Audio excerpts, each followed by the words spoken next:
Hello and welcome to the Trash Tapes podcast as part of the Enigmatic Productions Network.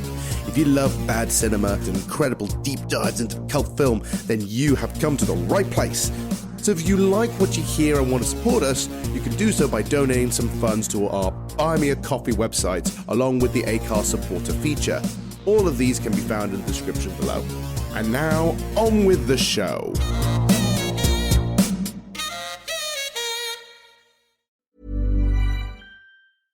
Everyone knows that it's not Valentine's without 1-800-Flowers.com. So whatever you do, don't forget the flowers. Right now, when you order early from 1-800-Flowers, you can get a gorgeous bouquet of assorted roses starting at $24.99. It's the perfect way to say I love you without breaking the bank. Don't put this off. Quantities are limited, so lock in your roses starting at $24.99 today at 1-800-Flowers.com/ACAST. That's 1-800-Flowers.com/ACAST.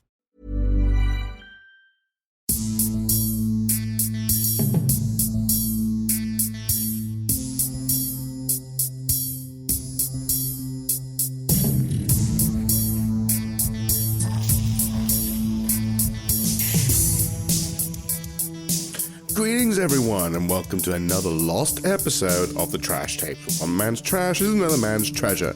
My name is Johann, your intergalactic creature for this evening, as we go deeper down the warp tunnel and leave the fridge with this oddity. The reason why this episode didn't go out is mostly due to structure. Both myself and Ed, while we laughed a lot attempting to break down what the hell this movie was, we found it difficult to work around. This was supposed to be Ed's big return episode after several month hiatus. While we had some great guest hosts and so on, this was going to be the big return since he has finally finished moving home by this point. It was still in the older format where we would discuss the entire plot, and to get a good pace, it relied a lot on both myself being in the right energy for the review to work and Ed's soundboard being filled with all the right clips. And well, just like the movie, it was a little off. The film itself was far more of a visual affair, and so it didn't lead to a lot of good audio reactions or references, at least at the time of recording. It required a lot more work than I had the time to, and it was here that made me really think about how the show was going to be done in the future. Now that time has passed and I was able to look back at this project with a fresh take, I was able to edit the episode around with a few new points, clips and music to finally make it whole. I was able to use techniques from the new format as well as the other show, the Not So Trash Reviews, to finally give it a completion. And I'm glad I did. I'm glad I was able to resurrect this episode as it's probably one of the weirdest. And so, I will now present to you the very British, very low-budget, surrealist sci-fi horror, Xtro.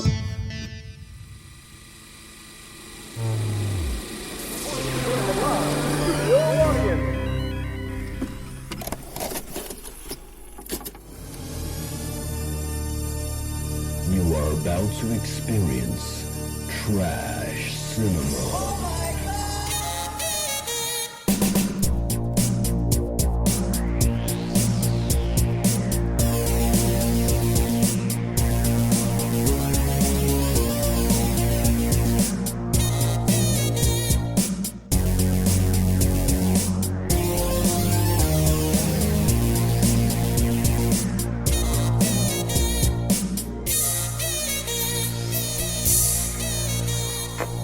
Greetings everyone and welcome to another episode of the Trash Tapes. One man's trash is another man's treasure. I am your host, Johann and the Afflictor of Pain, and I am actually joined by my usual victim and DJ, Edward Harvey. How are you? I am wonderful. Hey! Nice to see you. Nice! Wonderful. I knew you were going to come back full DJ mode. Thank you for the applause. I hear it in my head constantly. Round of applause. Congratulations, buddy.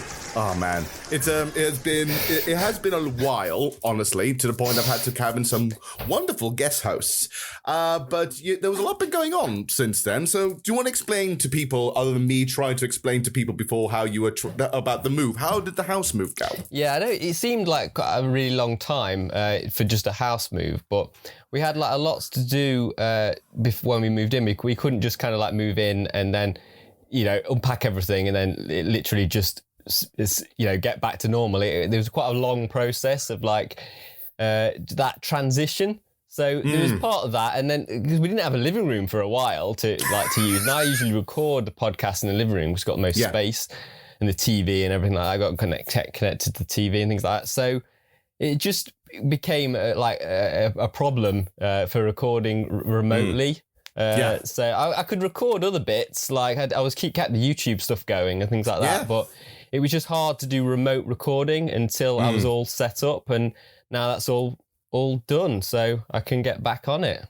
Thank goodness for that, because while it was lovely to have all these wonderful guest hosts, and some of them really did bring something different to the table, I do feel like we need to. I needed you back, buddy. It felt weird because I had to adjust things. Like I had to be polite, for example, and I'm like, oh, I gotta actually have to adjust because I'm used. We're used to the dynamic. Bring someone else new. I don't know what the hell they're going to bring to the table. I have to plan. Did you expect them at some moment to play a sound effect? Like, oh no, there's no one here to play a sound effect. There's no one here to play something like this. Y'all ready for this? You definitely brought the DJ game back. Oh my god, it's Space Jam all over again. Now you're back with your DJ kit and in full high spirits in a new background, which is basically, that's confused the hell out of me because there's brick walls and shit. So let's now move on to the movie we want to talk about. Now, this movie is one that you reminded me existed because you were browsing over through. I was at Amazon Prime. You're browsing over it and said, "I heard about this one just a little bit, like the very first episode we ever did, where you said I saw this thing, and then it reminded me, like, oh shit, this is a movie." Well, not only that, before I actually saw the movie, you remember I used to do artwork for indie labels, yes. Like labels that did like movie soundtracks, like a lot of old horror movies and stuff.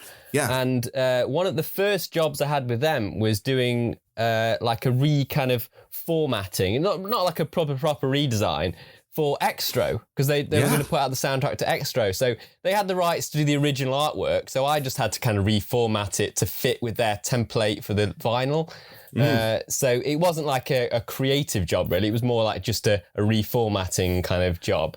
But it was cool. It got me to learn about that movie. And I was listening. I got a copy of the soundtrack as well. So I was listening. So I heard the soundtrack before I saw the film. And the soundtrack is only, there's some good bits on it, but for the most part, it's just a guy playing with a synthesizer, isn't it? It sounds like someone headbanging a synthesizer, if anything else. Tony's father has been away a long time. Now, he's coming home. Xtro has returned. Once a man, he is now something more than human. Indestructible, ever-changing, evil. His mission, to avenge, to possess, to destroy. Why did you come back? I came back for you. Oh my God! Joe! Xtro, bearing powers of black magic from deep space. If you think hard about something, you can make it happen.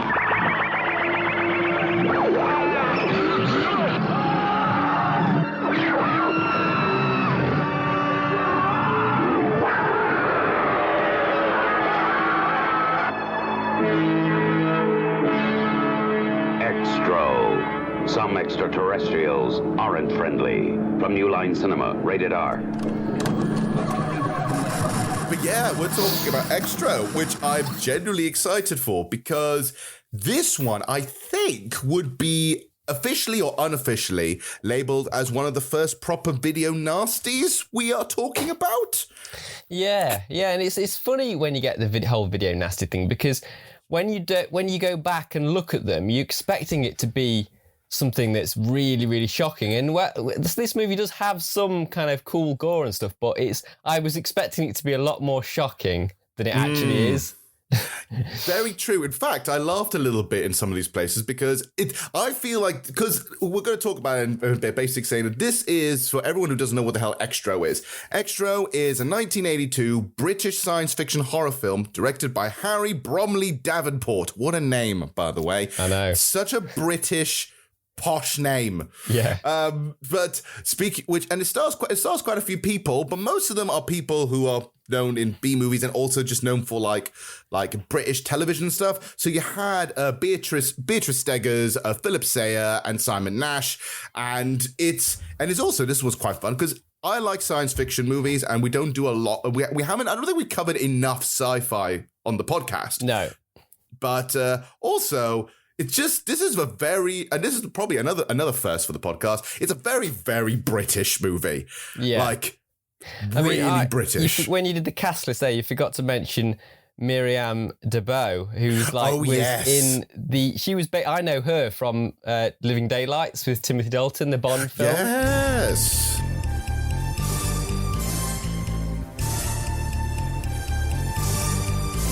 She was the Bond girl in that, and I had a massive crush on her when I saw that movie. I was dead young, but she was so beautiful, and this movie so I was sort of drawn to her because of that. Come to me.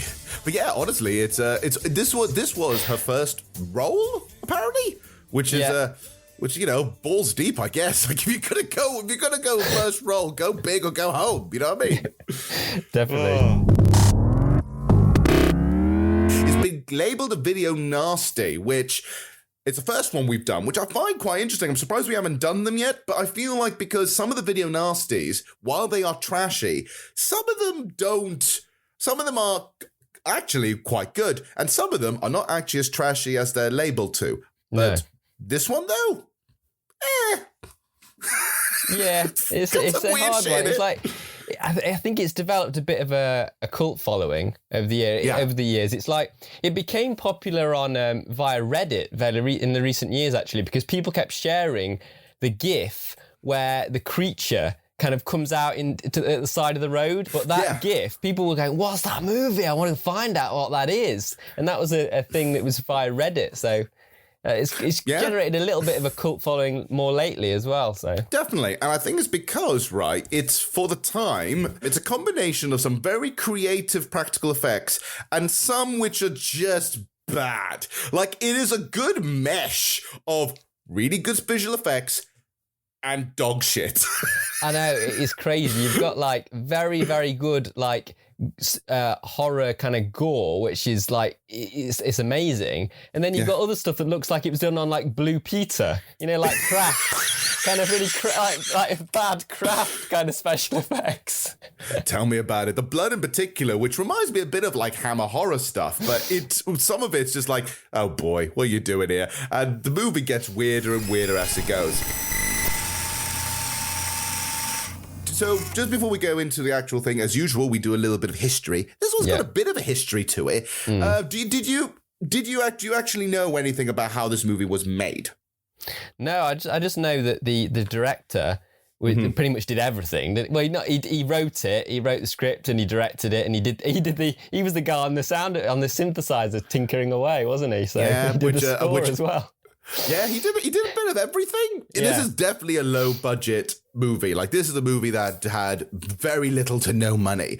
And because of that, a lot of things were done by favors and people he knew beforehand. This was technically his second film. Before then, he did another movie called Whispers of Fear, another low budget, just movie kind of thing. But the reason why this one got successful is because of two men in particular. Yeah. Mark Forstetter, who's a producer on this, right? He pretty much had a bit of a sway with it. But also, New Line Cinema got involved into this point. Oh, right. Wow. And by that point, it went bonkers because Harry Davenport originally wrote the script with two other people, or with one person called Michelle Perry, We came up with the story, had the basic thing for the script, and then Harry just said, okay, basically, I've seen a couple of interviews with Harry when he's talking about how he's doing filmmaking stuff. I've never seen someone so, like, blasé about it. It's like, it's a job. Maybe it's just it's not like he's not creative about it, but he's basically, it's a job. I got the job. I got paid the job. Like, it's a gig, not like it was like, this was my artistic vision. It's like, someone gave me a script, I filmed it. God, you think he'd care a bit more about, because it's developed like, you know, a cult following. You'd think he'd sort of want to talk about it more and kind of expand on that rather than, it's just a gig. And I got the job because I started the project with a friend of mine called Michelle Parry, who wrote the original script, which was rewritten 400 times, as you can imagine.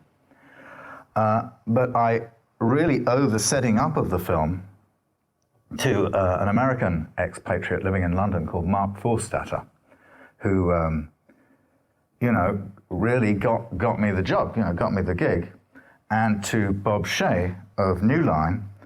And between Bob Shea of New Line and Mark Forstater and his troops, they put the money together, and we created the fabulous work of art, which is today the dreaded Xtro. So I went to New York for about 2 months or something. I went out there for a while and worked on the script. Spent most of the time stoned in New Line's offices somewhere horrible near Union Square. It was full of hookers and people, and it was just dreadful. But no, Bob and the people, they were all really on top of it, yeah. No, I felt fine about it, All nice people, all, working away, trying to make our little movie, How was it? Apparently, in this room, while they were rewriting stuff and everything else, their main goal was, they saw this, and Robin in particular was a big fan of Phantasm, which came out 2 years prior. All right, cool. So, have you seen Phantasm? Weirdly, I've seen a lot of the bizarre sequels, but not the original, because I watched one of the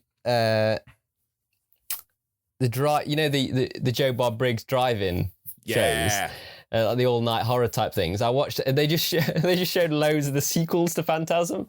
So I've seen lots of the sequels, but not the original. Well, it's just as weird, basically. Yeah. So Phantasm came out. These producers go like, that's weird, isn't it? Hold my beer. Because basically everyone was high as hell trying to rewrite and adding stuff into the script. Producers, the writers, the directors were just thinking, how can we make this weirder? And that was literally the goal of this movie. There was barely any story. The original script, even though the story was intact, everyone involved decided just to say, let's make this weird. And oh boy, did they make this weird. And now that you know that half of them were probably high when they wrote it, makes a bit more sense. Well, fortunately, it kind of can go weird because of like the whole kid having powers and stuff like that. So as soon as you've got something where some people have got powers, you've got a bit of freedom to go weird, haven't you? Like, very, very true. Very, very true. Like, for example, and basically it allowed them to do that because Robert Smith, Ian Cassie, all the other writers, Mark Forstater basically said, while the plot was kept intact from the original script, but all the new writers went off onto weird and wonderful tangents. Yeah, that sums it up. And it feels as if like everyone had a mandate. Like, for example, Robert Shane insisted and said he will not fund the movie unless there's a Black Panther in it. What? That does sound like the behavior of someone who's high. So the Black Panther was his idea. That's one thing. Everyone thought, basically everyone was throwing things like this. And Harry there's a wonderful set of interviews by Harry talking about Extra because he's generally proud of it. He's proud of his weird piece of schlock. That it was saying like everyone came up with the idea. The idea of having a snake was someone else's idea. The whole thing about the cocoon was someone else's idea. The one about the killer toys, which we will get to, is someone else's idea. Yeah. And it was just a bunch of ideas put into a blender and go, yeah, that is weird, right? Oh, but that's kind of cool. That's like collaborative then, isn't it? So it's kind of it's come together into something quite crazy and kind of cool, actually. You know, I don't want to keep my rating this early, but like, yeah, it's a cool horror movie. It's definitely unique in its scope because of how random it is. But it also shows that if you have too many cooks, you're going to spoil the broth eventually. If there was any actual story, that got lost in all of the weirdness, I guess. Yeah, I mean, but the story's thin anyway, isn't it? So it's all about the effects and the kind of crazy scenes, isn't it? Rather than this story. You don't go for the story in this movie. Hell no. All you're going to know is an alien abduction movie, and that's all you need to know, right?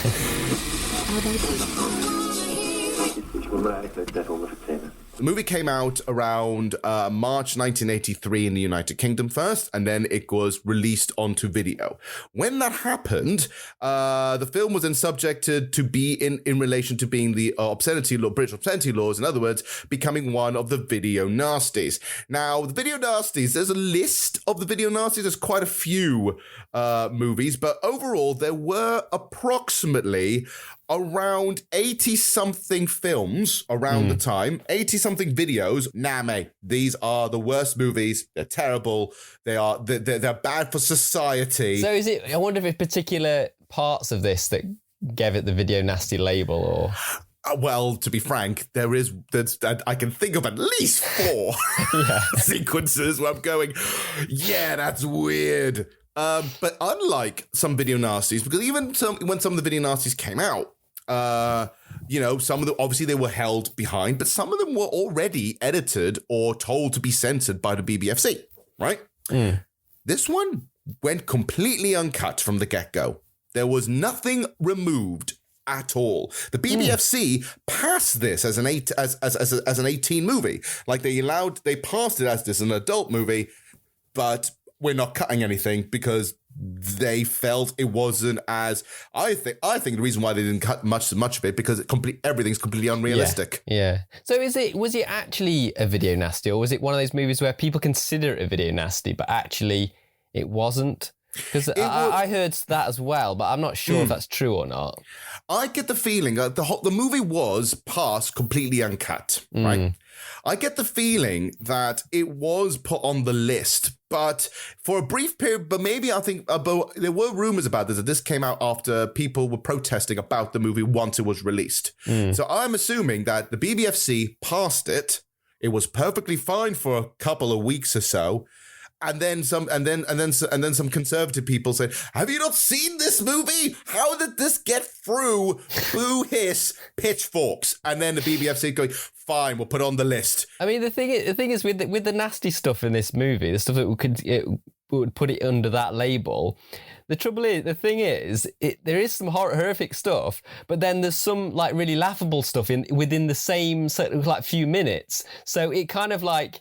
It disgusts you, then it makes you laugh. So it's kind of like it's a weird kind of balance. It is, and it's what happens when you have too many cooks in the broth. One's going to say, "Oh, it'd be really funny is if the kid could control like a gigantic like toy soldier." Sure, and the other one going like, "Let's have this woman in a cocoon birthing eggs."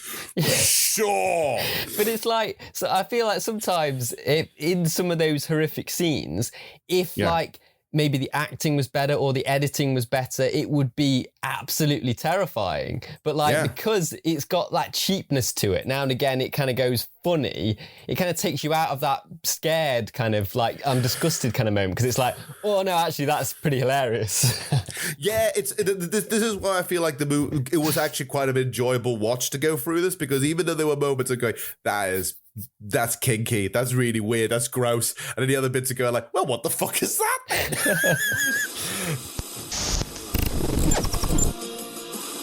Can we talk about how undescribably middle-class British this entire movie is? Yeah, the thing is, though, it kind of had a comfort vibe for me, because the mother reminded me of the main woman in Hellraiser. You know, the woman, she does, doesn't she? The woman that kills the people in the attic in Hellraiser. I kind of like the fact that that's your comfort. Yeah, well, it's kind of it's because I really love Hellraiser, and that's a comfort horror movie for me.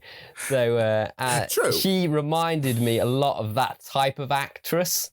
She does, and as well as like just the whole aesthetic of the movie has that kind of, I can't describe it. What I mean by middle-class British is that Rachel looks like she's wearing everything that something like Princess Diana was wearing, for example, right? Everything she wore, all the women look like she's wearing the same jumper trouser combo that Princess Diana was wearing. Big hair, you name it. Some of the shots even remind me of like a New Romantics music video. It feels really middle-class 80s. And it's weird that if you were not British or weren't around that, it's a very weird aesthetic that some people from outside of Britain, I don't think will entirely get. Yeah. And I guess after that, you kind of, you're introduced to the other characters, aren't you? So like the mother is in a new relationship with this American chap, Joe, who's always a bit sarcastic, isn't he? Like all the time. But he is quite a likable character in a weird way. And he's likable. He's likable for the first half because he's basically saying, "Hey, you know, he's just trying to get along with the kid." But the kid, for 3 years, basically saying, "Oh, Daddy's into this, Daddy's into that," and it's just like saying, "You're not even giving Joe a chance here," you know. And so you he's also likable meet to a point. the au pair, don't you? Played by Annalise Miriam Debeau, who I mentioned earlier. Yeah, and she's a bit half-assed with her kind of like job, isn't she? Very much so. She's basically the live-in nanny, right? Yeah. But having the live-in nanny, right, it sounds like she barely cares. Like she said going, "Oh, do not worry, the boy is old enough to figure it out himself. You need to let him figure it out himself." It's like, are you just there for a free bed? You know, she's basically there to look pretty much, right? So yeah, that was basically it. After that launch, it became a cult hit. It did a little while because it was underground. He barely made any movies and stuff. He couldn't make anything out of it because it was under the Video Nasty label. Although it also gave him a little bit of like, hey, you know, he made a Video Nasty. How great is that? About maybe 9 years later, he made sequels. There were sequels to this. So, interesting about that, though, is that Harry did not own the right to the story or any of the characters. So he couldn't bring any of the characters or even the look of the original Alien back, right? He did own the right to the name Xtro. So he owned the name Xtro. So he still owns the right to the name Xtro. If you use that, you have to go by Harry's, Mr. Davenport's office, right? So he made Xtro 2, Xtro 3, and there's rumor of Xtro 4 in the works. Wow. I know that Xtro 2 is like a bit like Aliens, apparently. It's kind of going more of the actiony kind of like spacey kind of thing. But I don't know. I've not seen it. But. Yeah, well, yeah, you're actually generally correct about that. But also, Xtro 2 also stars an alumni of the podcast. It stars Jan Michael Vincent. All right, cool. in a role after Airwolf, where things were going very well for him. So yeah, maybe at some point, maybe as a video, or maybe as some kind of thing, we will sit through the rest of the extras and see if they work. Well, I've heard that they're usually like with sequels like this to films like that aren't particularly amazing to begin with, they go even worse. But apparently the sequels to Xtro are kind of like okay. They're like on par almost with the first one. So it's kind of like, it's enjoyable apparently to watch the other two. So it's just as cheap, basically. Yeah. I think the idea is that it's just as cheap, it's just as sleazy, it's just as trying to be as weird as possible. But it's also just as funny bad, I guess, because, you know, it's got bloody... You know, it's still Aliens, and it's got, and the second one's got Jan Michael Vincent. I know. So, I'm drawn to it now. I didn't know he was in it. Oh, he's in it. And apparently, according to the director... Does he get his cello out? Oh, I wish. But apparently, he came on set on the day, not reading a single bit of the script. He didn't even know what he was doing there. Wow. So the director, Harry Davenport, had to read the lines to him minutes before he got on. So he actually had no idea what the movie was, and he didn't know what anything was happening throughout the entire movie, which to me sounds... I'm even more curious now. I know, right? Then we might have to do a follow-up, I think. I think this is definitely what we're going to have to do a follow-up. So the plot is, well, the plot of Xtro is very, very simple. So basically, it is an alien abduction movie. An alien creature abducts basically a father. He disappears. His name is Sam. He disappears for 3 years. And in those 3 years, he suddenly returns. But he doesn't entirely return in the same way he is. He is clearly some kind of extraterrestrial who ends up being rebirthed as Sam and tries to reconnect with his wife and son, who clearly are still confused as to what's happening. And then weird stuff happens. Yeah. So and the that's movie, literally the plot. We basically get like a cool title sequence at the beginning with I know we're making fun of the synth earlier, but listen to this. This is the theme. Yeah. And the theme is really cool, I think. I like it. It's got a really good vibe. It's the only good bit of music in the film, I think, the theme. It's got a very kind of memorable kind of little sort of riff. You know? Yeah, and the riff sounds like one of those synthesized, flutes, doesn't it? Yeah. And basically, yeah, like you said, it starts like there's the boy and the father and son are playing with the dog in the garden, aren't they? And yes, the dad throws the stick for the dog like into space, pretty much. And as it goes into the sky, you see a flash, don't you? Like almost like the stick has gone into like a spaceship or something. Someone needs to explain that. So basically, you throw the stick up as if it was like 2001: A Space Odyssey. It freezes and then it explodes into light. And then you get a kind of cool but unknowing sequence where Sam, the dad, is running around going, "Step away, son!" And then Tony, oh, okay, poor Simon Nash, aka Tony. His accent is all over the shop here, and I kind of love it. He's like a typical Cockney child, isn't he? He's got a very London kind of accent. I've got a clip of him. Let's listen to him immediately, because basically I can kind of move forward a little bit, because that opening was a dream sequence. So the boy wakes up very sweaty, like he's been in a bath. Like kids don't sweat that much. It's like a sauna in that bedroom. Daddy?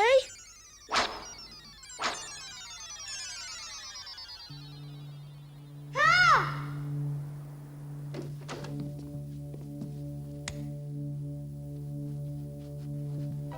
Tony, what's happened?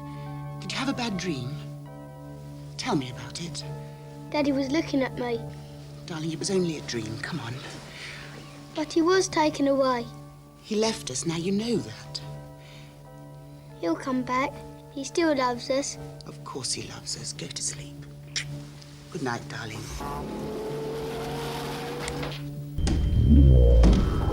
There's a couple on travelling somewhere, like they're going to the theatre or something, aren't they? And you get this, they see this creature kind of come out the side of the road, and they nearly have a crash. Yes. And the interesting about the creature is like, it was played by a mime, wasn't it? That could walk on his back. So he's basically walking on, like doing the crab kind of walk, but they've put the head on his back. So it kind of looks like his body is kind of inverted. And that's a really cool thing. It makes the creature look really scary.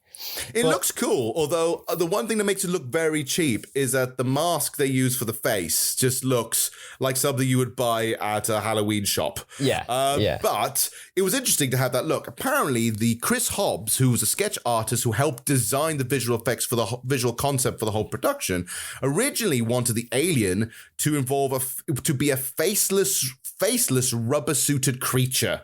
So we're talking very different. It was changed from a man standing with no face, which, to this arms, grounded arms and legs creature played by a mime, which, cool. It's definitely a striking image. It looks more like an animal than a person, basically, which is what it's trying to be. But I can't get over how weird the rubber mask looks. The teeth are open and they look really fake, but it's a cool look. It's definitely cool. So this couple almost crash, and he goes out to investigate. They always do this in movies. Like you just kind of, if you weren't quite sure what was going on, you just kind of go, well, it doesn't seem like anyone's hurt. I'll just kind of go on and drive on. But he stops the car and he goes to look into the bushes, and this creature attacks the guy. So then it's like something like comes out his mouth, doesn't it, when it attacks people? It's kind of like whip tongue, isn't it? Yeah, something like that. And then so the woman is kind of shouting to him like, where are you? What are you doing? So she goes to investigate. Well, she's about to get out, and then she realises that the alien's right there at the car and kills her as well.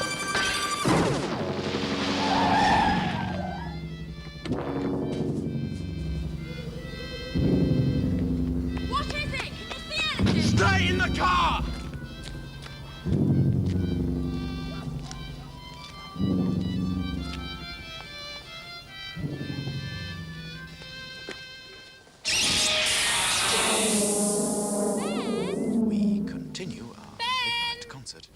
Sviatoslav Ashkenazy's interpretation of Debussy's 29th Prelude.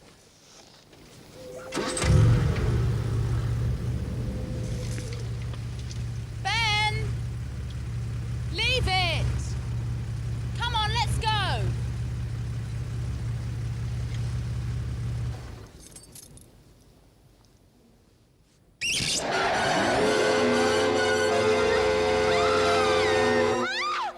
So then you get this, it cuts to this scene near this cottage, doesn't it, nearby? We have to establish again, extravagant, how very middle class these people are. They have a cottage, they have a summer home kind of situation. Well, they own it, but then they now moved into a flat after 3 years. But this cottage is still there. So they started off with the cottage, and now they're in this sort of high-rise situation. So I just for the first viewing, I thought, is that the cottage? Is he going back to the cottage and killing whoever's in there? Which could have been the case, but I don't know. But he goes back to the cottage, yeah, like you said. And there's a very, very posh lady with a little dog. Yes. And I've got a clip of her, actually, so you can get an image of like what she might be like. Yes. There. Divine, come back! What do you think you're doing? Divine, where are you? Come back! Divine, come on! So that makes you picture some kind of Princess Diana thing. You just mentioned Princess Diana earlier.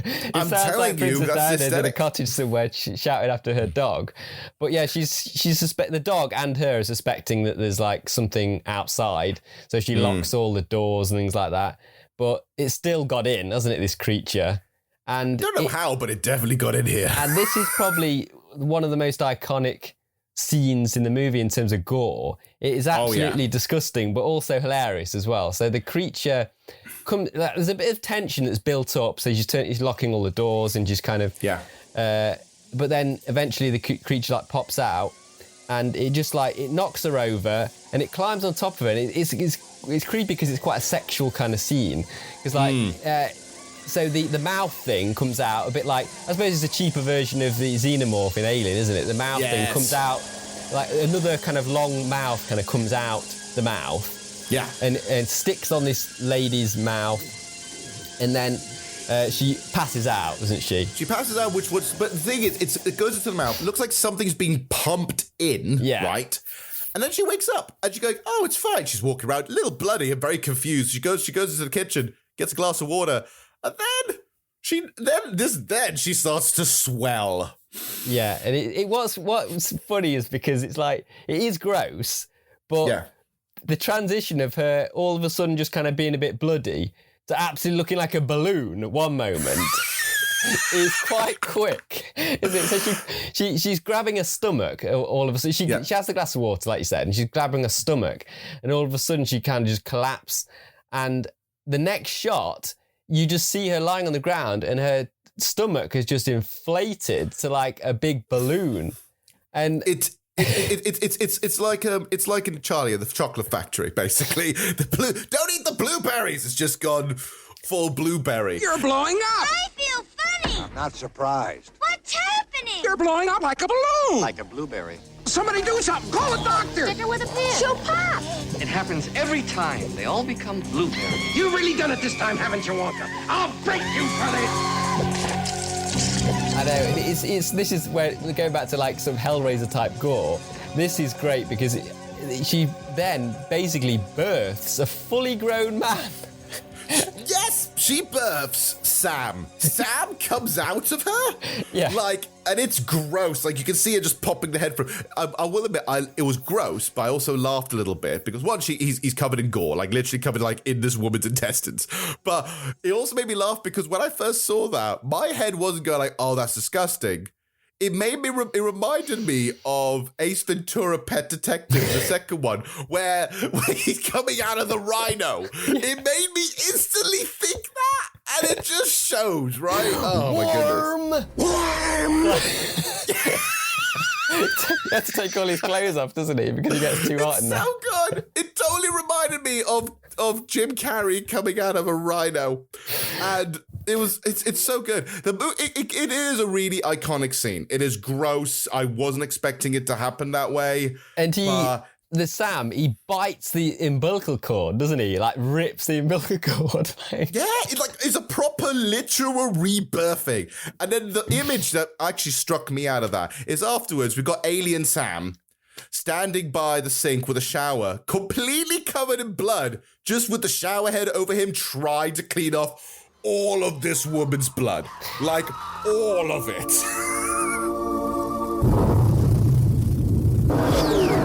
And then we cut back to the son again, because they're kind of we kind of get to know the dad and the son are linked. So he wakes up again. It's another nightmare, and he's covered in blood. You missed the bit where Rachel and Joe are. Tony walks in on him. Bonking. Oh, yeah. And it's really such an awkward sequence. How can I miss that? Yeah, it's like bonking goes like, Tony's like, and the thing is, you can see Tony looking at them going, I know what you were doing. Yeah. And then takes him to bed. And then, like you said, completely covered in blood, randomly. Like, completely covered in blood.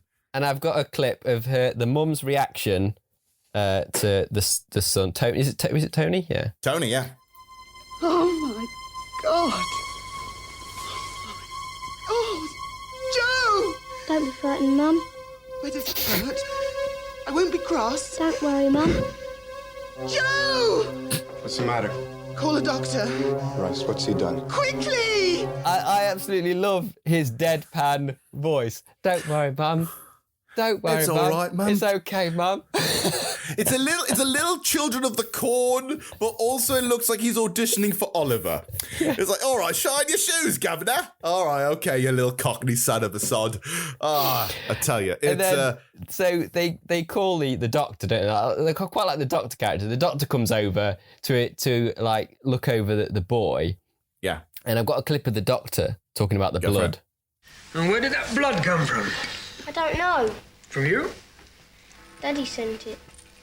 How did he send it? Dunno. Just felt something sticky. I think it's time you got some sleep. Into bed, then. I love the way the doctor's not bothered at all. This kid was absolutely covered in blood. And he's like saying, like, yeah, my dad sent it. It's dead weird. It's a dead weird situation. And the doctor doesn't like... He's like, well, he might need a bit of psychiatry, but psychological help. Might need a little psychiatry? Yeah. But he's dead casual about it, isn't he? He's so laid back and British. I think we can all agree that Tony has had a rather traumatic experience. And he does still seem to insist that his father disappeared in this bizarre manner. Yeah. He won't accept that his father ran out on him, so he has him disappear in a flash of light. Psychology 101. Mrs. Phillips, may I suggest that Tony might benefit from some professional help in this area? Oh, listen to me. Psychologist. Tony simply misses his father. He doesn't need thousands of expensive psychiatrists, only little time and care. Hold on, Annalise. Just let him finish. Well, it's just a suggestion. This also demonstrates a little bit about Joe, the photographer, new boyfriend of Rachel, who constantly does not like the idea that, you know, how they're still not over it. Like how he's still not over it after 3 years. Dad ran away, basically. Daddy ran away. There can't be anything else. So he's getting more annoyed where he's saying like, oh, whatever it is. But also, no one else is concerned or confused the idea that he woke up in an entire pool of someone else's blood And no one else questioned it. Because after the doctor, there's no police. There's no nothing. Because if I woke up in a puddle of someone else's blood, I'd be very concerned. Okay, so after that, this basically... All you need to know about the plot is now at this point is a whole bunch of vignettes, but with Sam eventually comes back to meet them. Before all that, though, I love that. Sam actually goes and tries to make a phone call. It's a very weird visual effect. He tries to make a phone call in a phone booth, and he can't speak. So he rings up the house. And as he rings up the house, all you hear is like a... and then the phone melts. Yeah. Also, I want to add, actually, he basically, his mode of transportation is the car from the people that had the accident. And the outfit as well, isn't it? Yeah, he steals his clothes and everything. But he doesn't think to get rid of the body of the female. You see him driving around with the female victim just in the passenger seat. It's kind of funny because you can see Sam walking in going like, oh, excuse me. He's trying to nudge her out of the way.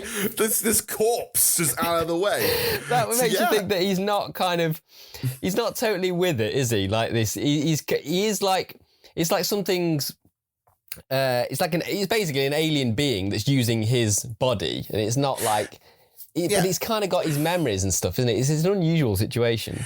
It's weird because it's not entirely a body snatcher situation. It's like a rebirth situation where the alien has been Sam has been abducted by aliens, has been gone for 3 years. He comes back, but not as himself or a copy of himself or something. He becomes rebirthed, and now it's him slowly regaining his memories, but he's also an alien. It's very confusing. Yes.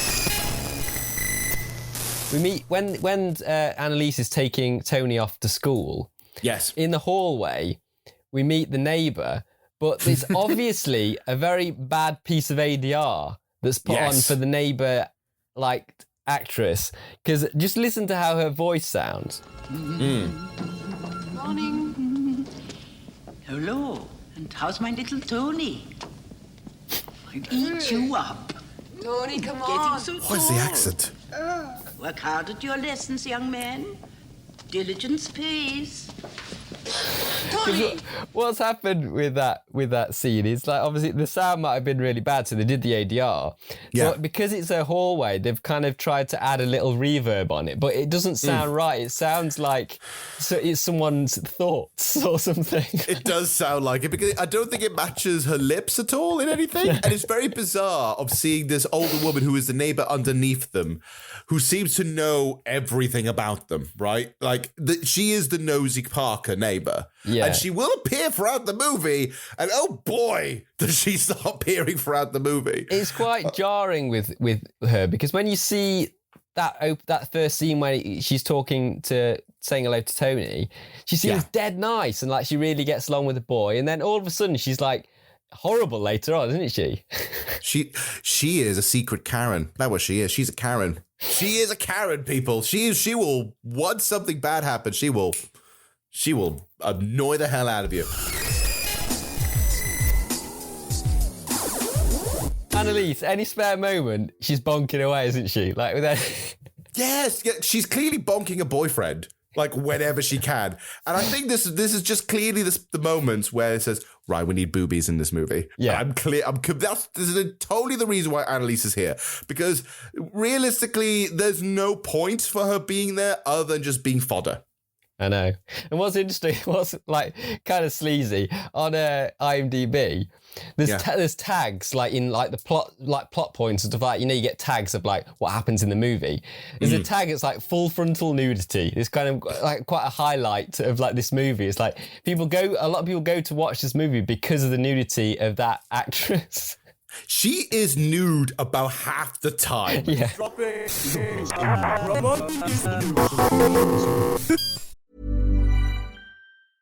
Everyone knows that it doesn't truly feel like Valentine's without the flowers. So whatever you do, don't forget the flowers. Beat the Valentine's rush and order early at 1-800-Flowers.com. Right now, when you order early from 1-800-Flowers, you can get up to 40% off gorgeous bouquets and one-of-a-kind arrangements that are guaranteed to wow. Don't put this off. Delivery dates are limited, so get up to 40% off today at 1-800-Flowers.com/ACAST. That's 1-800-Flowers.com/ACAST. Let's talk about Joe's, like, studio thing. Yeah, can do, yeah. Because he's a photographer, isn't he? Yeah, because he's a photographer. And he seems to always have this one model for every shoot, which is like this particular looky, buffy head, a little bit. She sounds more cockney than the kid. And it's like very kind of arty 80s stuff. It reminds me of like, you know, like the photo shoot stuff in like Cobra that's going on, like in that montage. It's a similar thing, isn't it? Very similar thing, because the first shoot, all I can see from the first shoot is Joe trying to talk to his model and say, now look, now say, stop, now smile with your feet, because smile with your feet, please, because apparently there's a high heel shoe on top of a plane of glass underneath a pool cue being held by a glass of beer, and you're thinking, what is this for? What is this for? Yeah, it's just 80s, like, pretentious stuff, isn't it? 80s pretentious arty stuff. Okay, Paula, could you stop eating? We don't want to see the crumbs on your toenails. Kev, could you just get rid of that stuff? That's good. And dust off the shoes. That's it. Nearly there, Joe. Okay, now, hang on. Could you remove the food? Kevin, take it away. We don't want to see a fat foot here. Thank you very much. Paula, you're not selling an orthopedic shoe. That's it, Joe. Okay, Paula, could you just arch the foot a bit? Now think of that foot as your face and smile. Cheese, bloody cheese. Paula, let's stop messing around now and just look beautiful. Okay, give me back my That's it. sandwich. Have you rounded up those duped negs yet? I'll be at the lab at 4. I'm off to get Tony. Okay, I'll see you later. Listen, we'll have to do one more for Lloyd, so just keep the Novocaine in the foot, okay? I'm going to take him to the zoo. See if he'll talk to me. It's a good idea. But Rachel decides to say, okay, I'm gonna drop I'll pick up Tony so I can talk to him about what happened, right? So goes over, goes to pick him up, but then the teacher's already there. It's like, oh, can I pick up Tony? It's like, he's already left. Yes. Oh, it's the teacher, and there's a whole bit where it's like, his dad picked him up, and so I love the response. It's all like, no, it can't be, Sam. back in the 80s when you could just say, oh yeah, I'm his dad, and just like, it's literal child abduction, right? Oh, it's brilliant.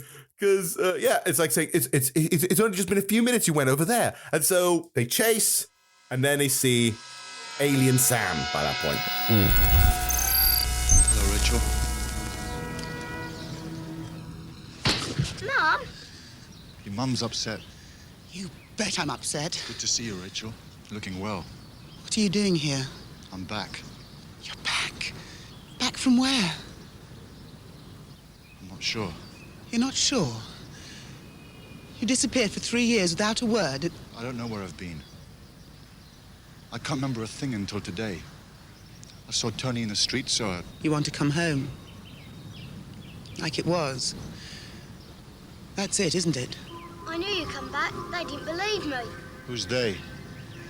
3 years, Sam. 3 years. So finally, Rachel and Sam meet again. And the exchange between them is very confused because she's like, where have you been? Actually, the first thing they do, she fucking slaps him, right? She just goes over, gives him a wallop, goes, where have you been for 3 years, you bastard? And he's just basically, I haven't got a clue. Yeah, because his whole excuse here is like, I don't remember a thing, I have amnesia. So it's like, where have you been? Where were you last time? It's like, all I remember, last thing I remember was I was playing with the boy, and then nothing. And every time they have a conversation, they're trying to rejigger his memory, right? So because he's basically found him, and also he seems to have no memory of anything, Rachel takes him home, which Joe doesn't really like, obviously. And it gets a little bit of a macho-ness between them, where he's trying to say, like, so how long are you really staying here for? Like, really? But don't you, when you watch it though, don't you see it from like Joe's perspective? You would be annoyed, wouldn't you? Like 100%. If you were Joe, you'd be pissed off. I totally get Joe's reaction. Yeah, like if somehow my partner's ex disappeared and then reappears 3 years later, expecting everything to be okay, yeah, I'll be annoyed. It's like, so how long are you really here for? What are your motives? What are you doing? He is paranoid from the get-go, right? Which, good, because this Sam isn't the regular Sam, as they're saying. So the whole thing is like, he basically says, I'm staying here for a while, right? I'm staying here for a while because I need to figure out what I'm doing. Really, that is alien speak or an excuse to say like, right, I can now infiltrate your home, basically. But can I just say with Rachel, do you think Rachel's too forgiving about this? Yeah, she is. But she clearly was very in love with him, and she's just kind of like still in love with him. So it's like, even though he's back and he's a bit weird, she's willing to like kind of just forgive him. And she cuts him so much slack. Like she even at one scene later on, she even finds like a note from like a woman in his coat pocket, because obviously it's from the coat that he stole off the guy that had the car accident. Yeah. And even knowing that, it's almost like backing up kind of Joe's story of he's been elsewhere with another woman. And even though she thinks that might be the case, she still kind of sort of wants to just, forget about it, it'll be all right. Sam, if it's Sam's memory, Sam would have no idea who this woman is. But we know what this woman is. So, yeah, Sam walks in to see Rachel playing around with his coat, finds a photo of a woman who was the dead woman, and a whole bunch of money, like a big wad of cash, which is very suspicious. So he's kind of walking there like, and she goes like, who's this? And why do you have all this money? And he's literally, his defense is, I don't have a bloody clue. That's literally his only defense. I don't know. After a while, you say, nah, there's got to be something else here, right? And yeah, like, so Tony is obviously over the moon for his father being back, but even he starts to get a little bit creeped out by Sam's behavior at times. Like, there's a bit where Sam is in his bedroom and he follows him in. And he's basically, Tony's got a pet snake. We haven't mentioned that yet. Yes, he does. There's a bit where he's basically eating the snake's eggs. Sam is. That was so gross. Because the boy Tony runs off. Because he's totally freaked out by that. Duh. So Sam questions him about it. Mm-hmm. What's the matter? You were eating Harry's eggs. I needed them. What for? I'm not the same as before. Do you remember when they took me? Yes. I went to another world. I had to be changed so I could live there. Why did they take you? I was lucky. Could have been anyone. So yeah, eating the eggs is pretty gross. He basically takes them out the case. And he like squeezes them. It kind of runs down his arm, and he kind of like licks the juice. It does look really gross. He basically becomes another kind of like space vampire, because at this point he bites the kid in the shoulder. Yeah. Weird, snaky, veiny shit goes into the boy, and if this cancerous lump starts to grow on his shoulder, it is uncomfortable and gross. And from that point, because you already got like a bit of a link between this father and son before this, but at that point he now has powers that similar powers that Sam has, but he has his own kind of special powers as well, doesn't he? Like telekinesis and things like that. Yeah, if there were any rules to what these aliens do, the rule is there are no rules. They do whatever the fuck they want because they literally can. Yeah. They anything that some people, I mean, the dad has sometimes abilities to melt electronics, which sure. The kid later on has found weird ass abilities to make certain things become human sized. Sure. Cocoons. Sure. There's no logic into what these aliens can do. They just do. Yeah. Do whatever they want. I mean, Tony's powers are almost limitless because he can literally just just invent anything. You can make anything come alive, can't he? Like his toys and stuff like that. Because this is the thing. At the first point, he tries that. At one point, he's on his bunk bed. He's looking at the spinning top, and he's making it spin entirely on his own, which in of itself is actually quite creepy. It's quite a creepy scene of him just staring at it, and he's making it spin. But then you can see how he's not able to stop it, so he throws a book at it. Yeah, to go, stop it, you and stop spinning. Isn't that bit intercut with this clip I've got here? Because there's a clip of like where they're talking about how long the Sam will be staying, and it erupts into an argument, and it's intercut with him spinning the spinning top, and it kind of as it's like getting more aggressive. I think that's the clip I've got here. Yeah, that's it. It's adding more tension to it. How long will you be here? Well, it's not up to me. Not long. It's not up to you either. Please. As a matter of fact, it is up to me. Joe? Because Rachel's divorcing you. Joe, not now. But why not now? Everyone's here. Right. So I have a little announcement I'd like to make. Rachel and I are going to get married. Oh, great! Thank you. I'm so happy for you. Sam! Crazy maniac. You're out of your fucking mind! And that sort of sound you heard at the end there was basically the boy just spinning the top with his mind, wasn't it? And it's kind of a good intercutting scene. Like, it's good to build the tension up because, look, we already knew that everything was bubbling on the surface. Joe doesn't like the fact that Sam is in her life now suddenly, right?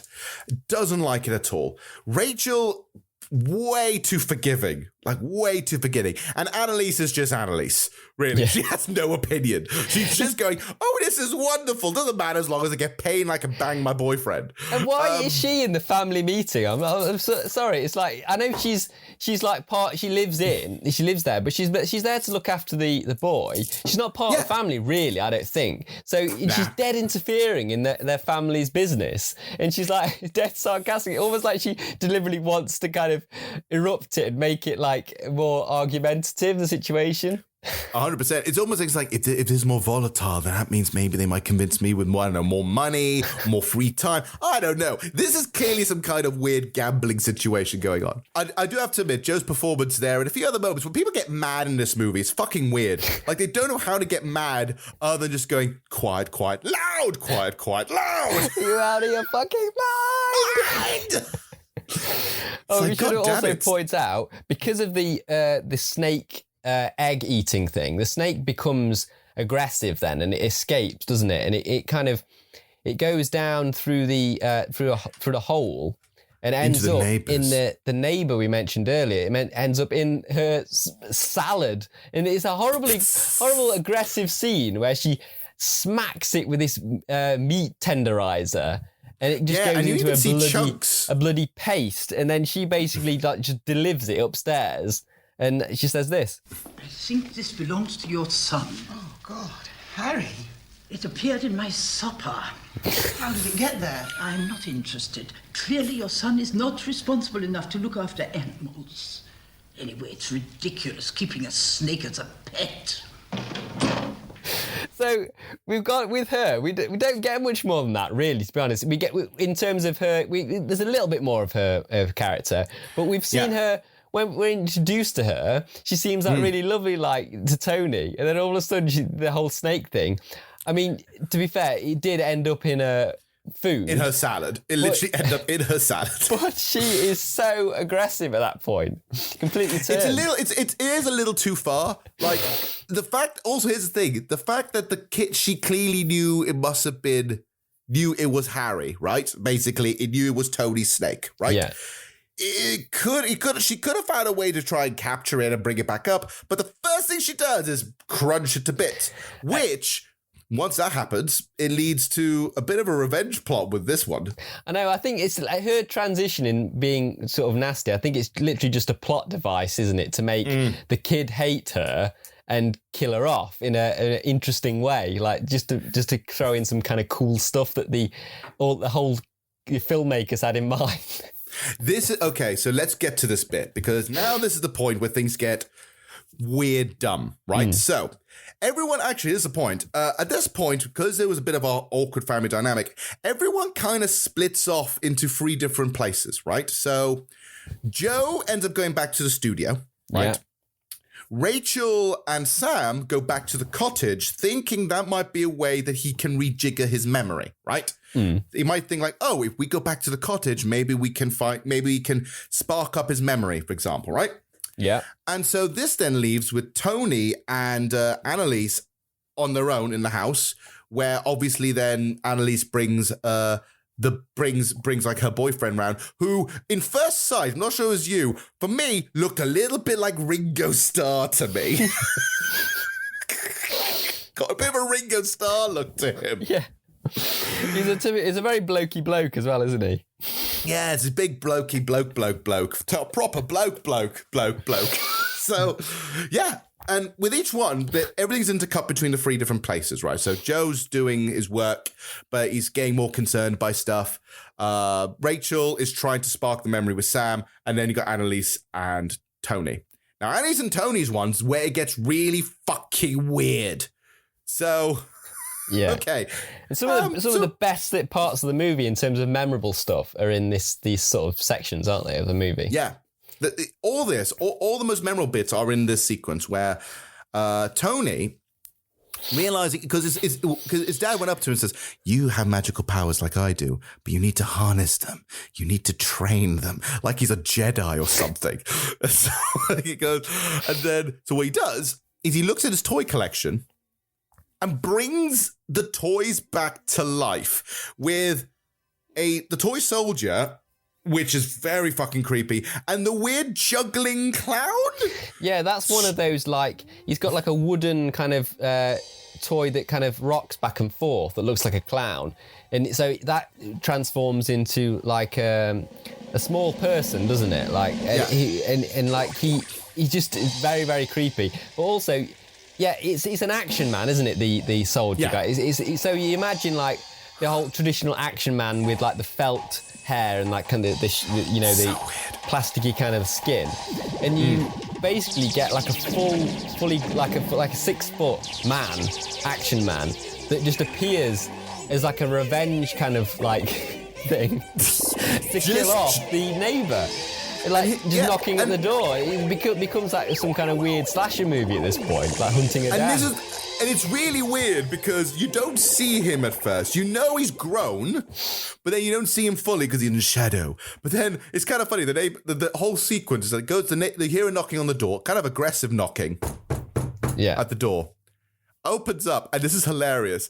Because she has a latch on. Once she opens up, literally without even peeking, bolt cutters just go in and cut it. Yeah. And then I didn't see the doll at the beginning. This is also a bit that makes me laugh because the action man kicks the door down, and I was thinking like he's human-ish, like you see with the clown. Yeah. What's with the weird plastic head? Well, he's basically just it's different to the clown. I think it's inconsistent, to be honest. It's like the whole movie's inconsistent. It's like, they thought, well, let's actually make this guy a fully sized action man that's kind of creepy, and it is creepy. But like, I know what you mean. It's like you'd think that if they were going to make him, he'd just like look like a normal real soldier, wouldn't he? Like, But no, for some reason they make him actually like an action man and move like almost robotic doll-like as well. He kind of moves. I don't know why they add like robot sounds as he moves, because he's not actually mechanical like a robot. An action man isn't, but they add like a weird kind of mechanical robot noise as he moves and walks around, and he's like jerky. And he basically like hunts the neighbour down and stabs her with his musket on his gun. Several times. But what's interesting, I thought, what was weird, she hides underneath the sofa, but there's a bit, in her panic situation, she still fancies a bit of those chocolates, doesn't she? Remember those chocolates on the floor? So she kind of like, her hand goes, oh, I know, I'm still hungry though, even though I'm being terrorised by a weird killer, I'll have one of those chocolates. And that's what he spots. He sees her hand come out to grab the chocolates, so he just stabs her through the sofa. This woman has her priorities completely out of whack. But admittedly, it does come with a very interesting visual where she you know, he gets stabbed. She gets stabbed several times through the sofa. But then you see all these chocolate bonbons being covered slowly but surely with blood. You know, like, this is what I mean. Like, this movie has some really interesting visuals, but then you're also looking at, okay, so we've got a plastic-headed action man stabbing an old lady through a sofa. Yeah. What is this? Yeah, it just seems really odd. It's like they obviously wanted that shot of the blood going over the chocolates, but how can we get that to work? Well, we'll make a little bit hungry, so a hand kind of goes out over these to get these chocolates. That now just making me think, like, if anyone's ever in a crisis or panicking, do people get hungry or peckish when they're in a crisis? It's like, oh no, serial killer coming after me. I wonder, where are my crisps? If anything, she'd be the opposite. She'd be feeling sick or something, wouldn't she? Like, with nausea, like, she'd be, like, very afraid, but, like... But now she really... Those chocolate bonbons must have been fucking amazing. That's Miss Goodman. She killed Harry. Quick, it's Mum.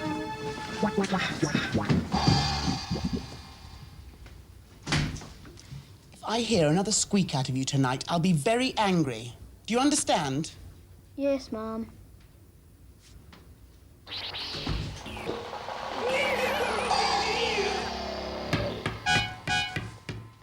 That's her again. I hate her.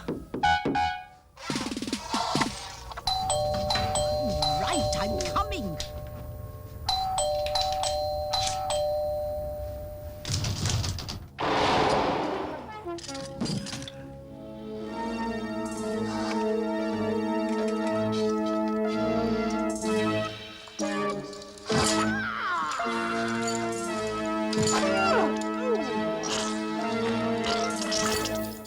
She dies, so that's another death.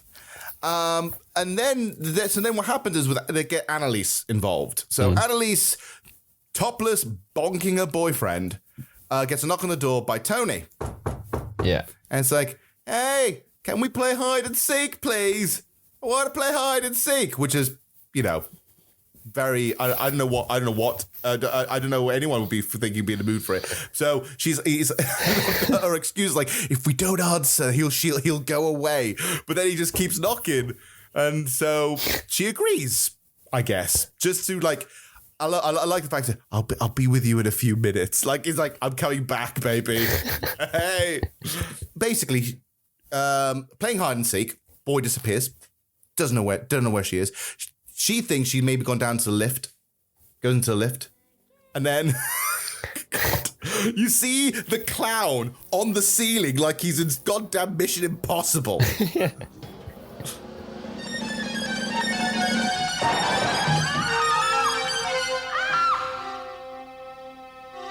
Yeah, it's very, like, it goes, the movie all of a sudden goes, like, very trippy in art house, doesn't it? Like, all of a sudden, it's, like, very, very arty. Like, a lot of these visuals with this, in this kind of scene. And when you tell someone that all this stuff, if someone asked you about this movie and you were saying, like, all this stuff that happens in it, they would think you were, like, having them on, like, not, like, just kind of being a bit crazy, because there's a lot of stuff in this movie that kind of just appears out of nowhere, like. Yeah, there's a lot of moments I feel like, again, explaining how this film got made was just, oh, look how cool it would be if we had this, or how cool it would be if we had that. Which, like you mentioned before, great creative collaboration. Doesn't make a good movie, though. Because this clown bit's fucking weird.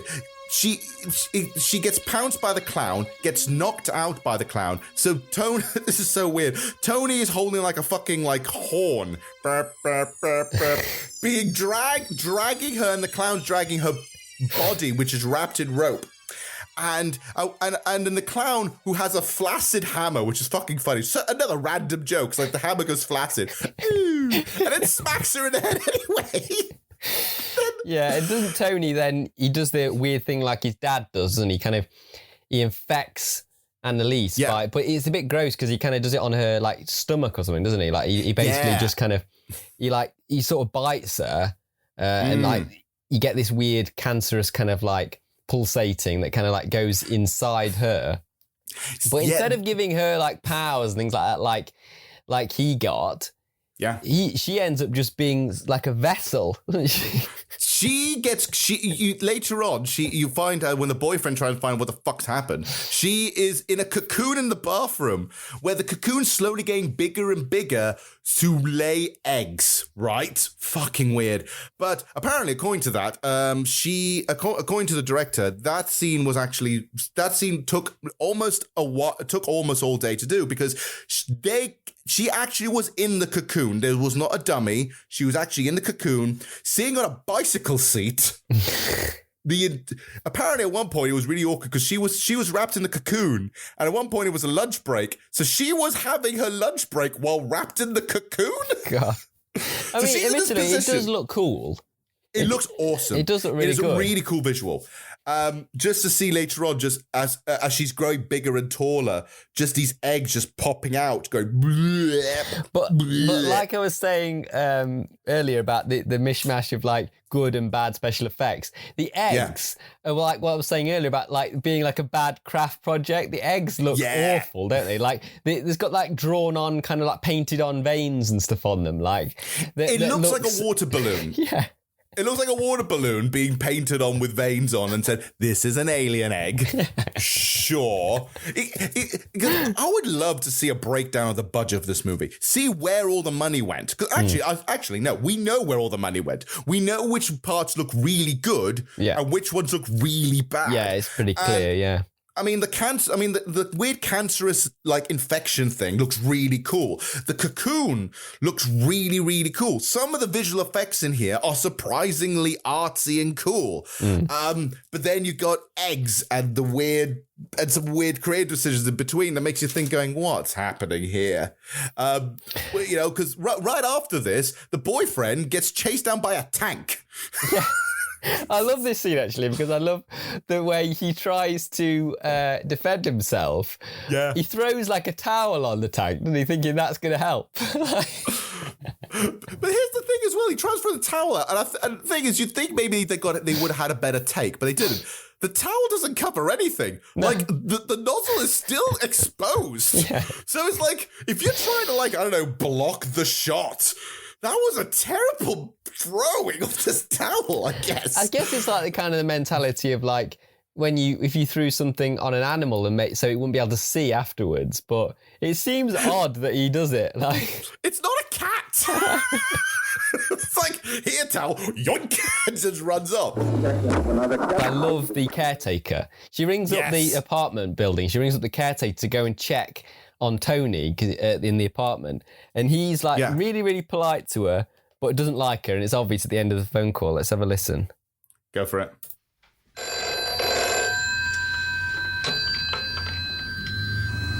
Mr. Knight? It's Mrs. Phillips here from number 6. I wonder if you could go and check out my apartment for me. Tony and Annalise are there on their own, and I can't get through. Delighted to help. You leave it to me, Mrs. Phillips. No problem. Thanks. It'll be a pleasure. Bye. Bitch. He's like lovely to her on the phone, but then he hangs up and just goes, bitch. So then, he goes to check on them, doesn't he, in the apartment? Yeah. What I love about that bit, by the way, is like the shot is he's just eating oranges, and he sounds more miffed that someone's interrupted his orange lunch. Like he's like, I'm in the middle of eating these orange slices. Like a. I know, if we give the audience also a visual of this guy, he's a proper old school caretaker with one of those brown jackets on that people used to wear like in the 80s, like when they were just like a workman, like a caretaker or any kind of like working groundskeeper, anything, proper working man's outfit, right? But then the thing is, he goes up to the apartment, I love how half-assed it is. Basically, he really doesn't care. He goes up to the lift, gives a knock, no response, just goes back in the lift. Like, he's not going to say, can I open the door, please? No, nothing. Just goes, goes back in the lift. He's totally not bothered. And then he has a problem in the lift, doesn't he? He gets he gets killed off in quite a horrible way, because he sees the lights from the clown. Yeah. And instead of the clown, like, trying to hypnotize him, just fucking slices his throat. Yeah. There's no need for him to die, really. There's the kid doesn't really dislike him. He's just adding to the fodder, isn't he? Like, dish fit for a king. Weight Watchers. Now, while all this is happening, we get Rachel, right? We get Rachel and we get Sam. So they end up going through the cottage. The cottage is already opened, by the way. So because at one point, Sam has come in at some point and let all the gas in. Oh, well, no, in terms of the gas, he loves just inhaling gas, doesn't he? It's a weird alien thing that he likes. Oh, yeah. Yeah. Okay, another alien trope that nothing's ever explained. No wonder I got confused by it. It's like, why are you doing the gas thing? Yeah, because around about the same sort of time when you know that he's like eating eggs and stuff like that, another weird little thing that he does is near the gas fire, he just gets the gas pipe and just starts inhaling and going like, yeah, lovely. Oh, it's so good. So much gas. So I guess weird. He made the whole house filled with gas just because it's a comforting thing for these alien creatures. I don't know. Yeah, I guess so. So during this time, though, they're trying to reconnect, right? Trying to see if he can jig his memory. I mean, at one point they go for a lovely walk. Well, a lovely walk. I'd say it was air quotes because he finds the bodies. Yeah. The bodies are still there. The man's body is still there, decomposed. These aliens are terrible at, cleaning up after themselves. Sam? Sam! Someone's been here as well. Sam, what is it? You're shivering. Is it something you remember? You're so cold. I missed you. There is parallels with I keep mentioning Hellraiser, but he is a bit of Uncle Frank kind of style now, isn't he? At this point, because he is kind of starting to deteriorate a little bit and stuff. Like his hair's falling out a little bit and stuff. Yeah, there's little bits where he's hiding very well that he's slowly decomposing throughout the entire time.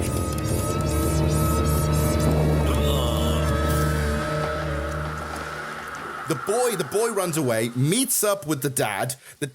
They both start to melt, basically. The boy starts to melt. He starts to melt. Yeah, and you kind of see the full alien form of the dad, don't you, around about this point? Yes.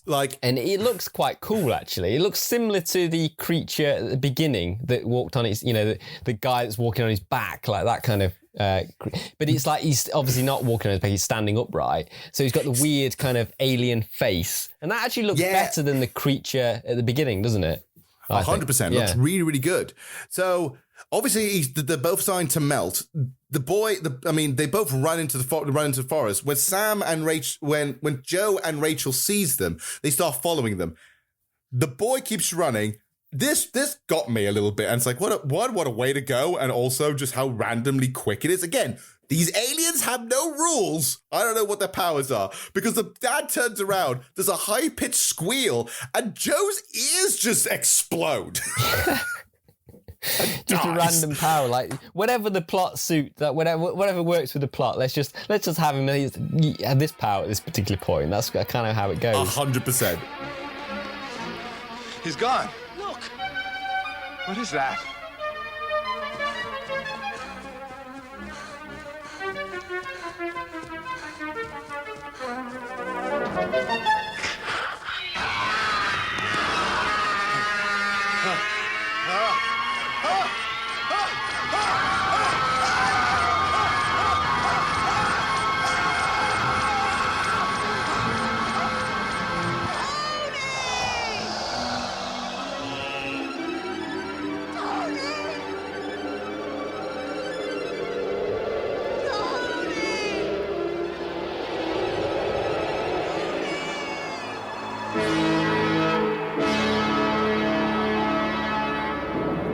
The mother keeps running, sees the spaceship.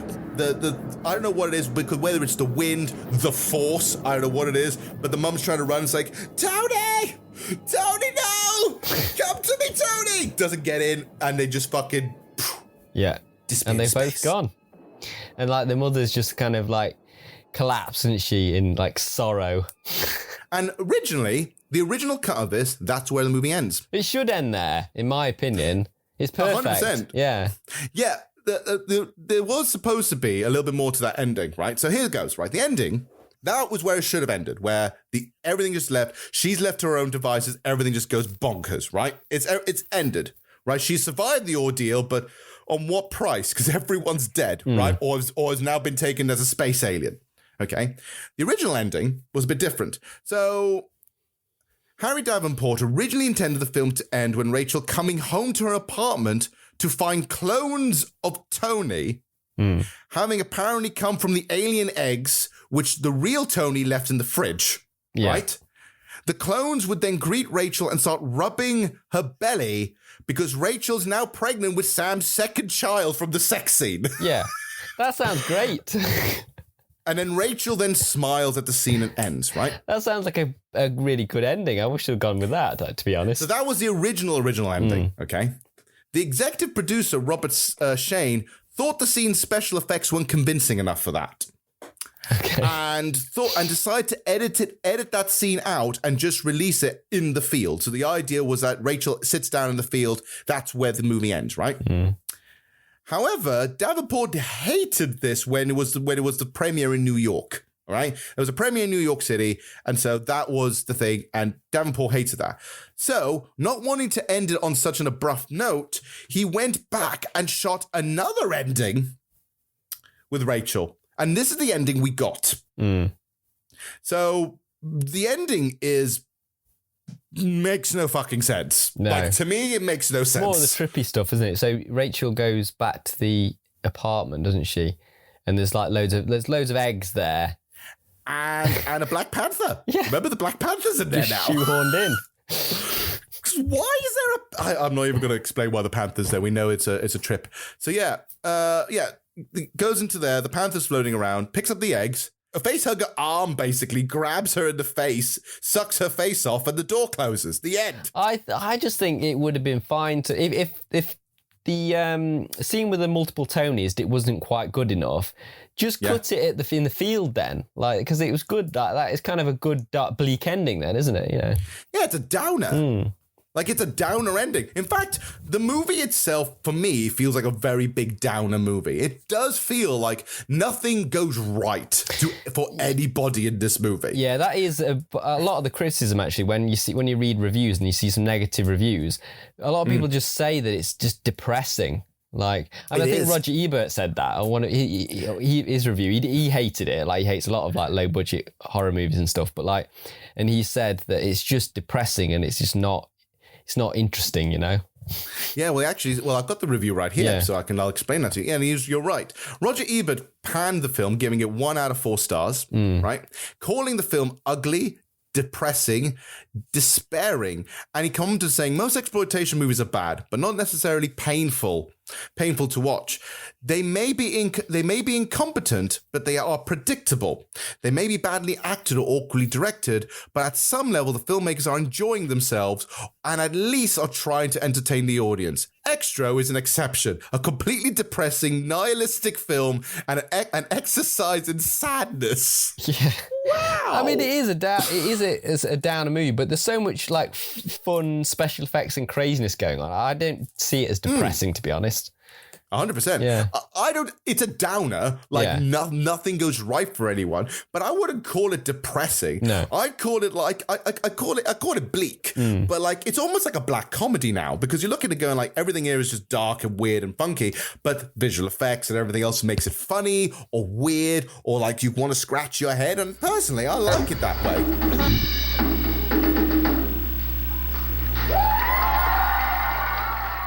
Trashometer. Greetings, everyone. So, we're now going to get into the Trashometer. If this is your first time listening to us, welcome, and thank you for joining us on our very weird British sci-fi adventure. But for those who are in the know, you know what we're doing here. But for those who don't, we review movies a little bit differently around here. We don't do A grades or star grades or numbers.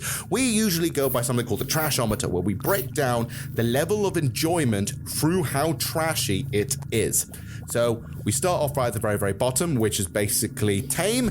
Tame basically means that it is boring. There's nothing interesting about it. Not even really that trashy.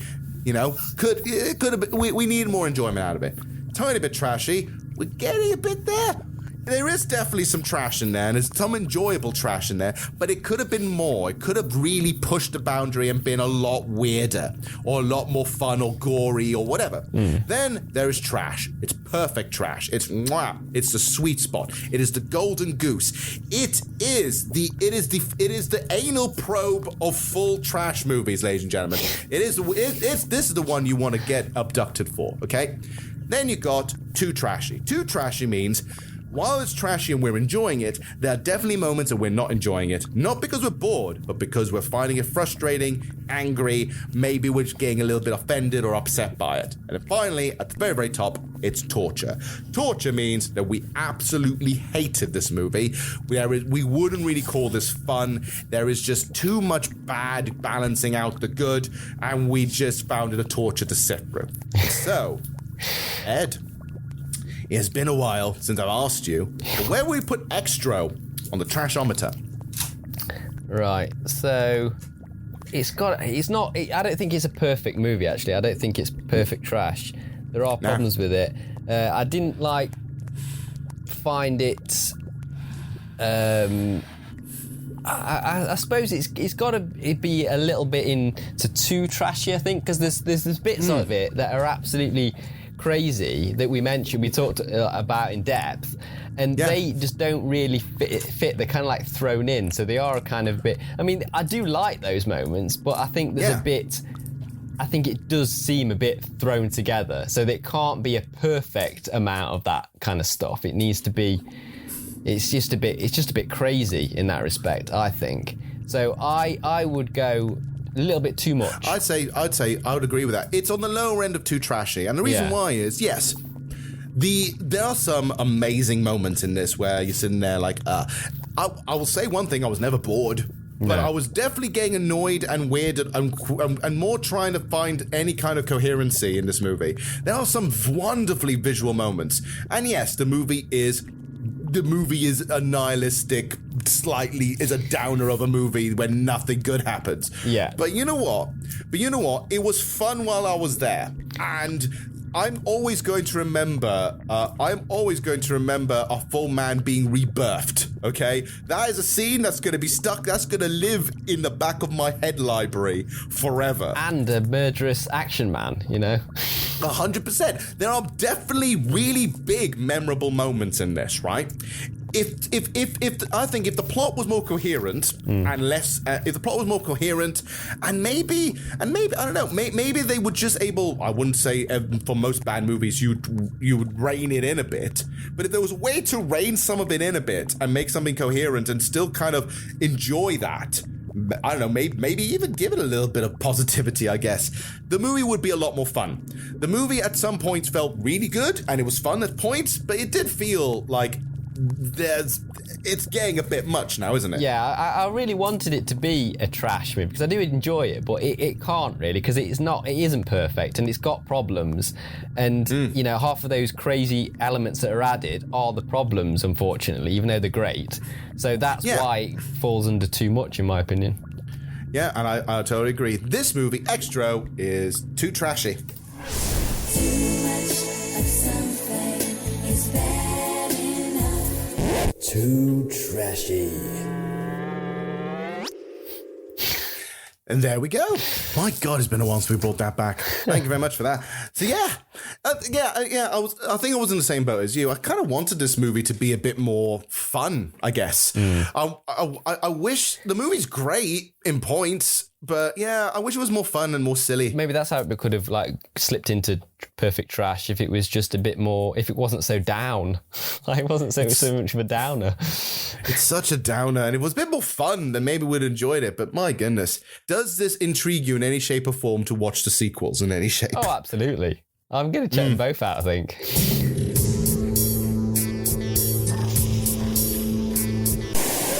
And that was the end of the episode. I hope you all enjoyed this Lost episode full of weirdness and more weirdness. Usually this would be the time where Ed and I would be doing our plugins and talk about what's on, but since this was an old episode, I thought I would butt in and talk about our new way you can help the show. The Trash Tapes now has a funding site where you can drop donations to help with the running of the podcast. If you go to www.buymeacoffee.com/the Trash Tapes, you can rent a tape and donate for as little as £3. Or if you want to keep supporting us, you can subscribe to a monthly fee with some special bonuses. So please, check it out. And with that bombshell, I now leave you with this. Keep an eye on your trash. There might be some treasure in there. See you all next time. Adios.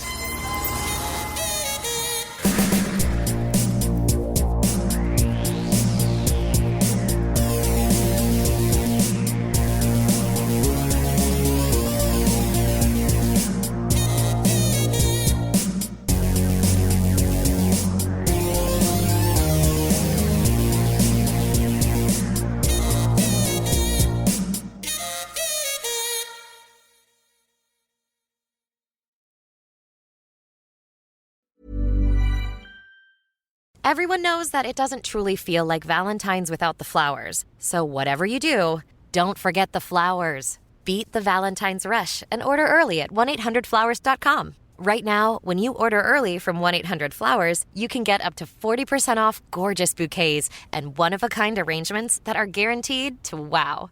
Don't put this off. Delivery dates are limited, so get up to 40% off today at 1-800-Flowers.com/ACAST. That's 1-800-Flowers.com/ACAST.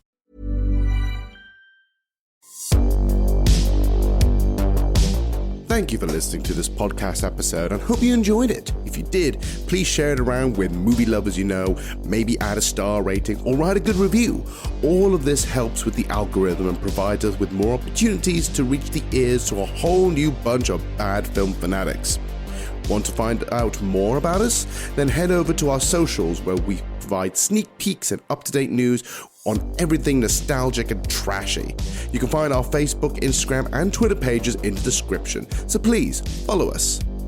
See you next time, cinephiles.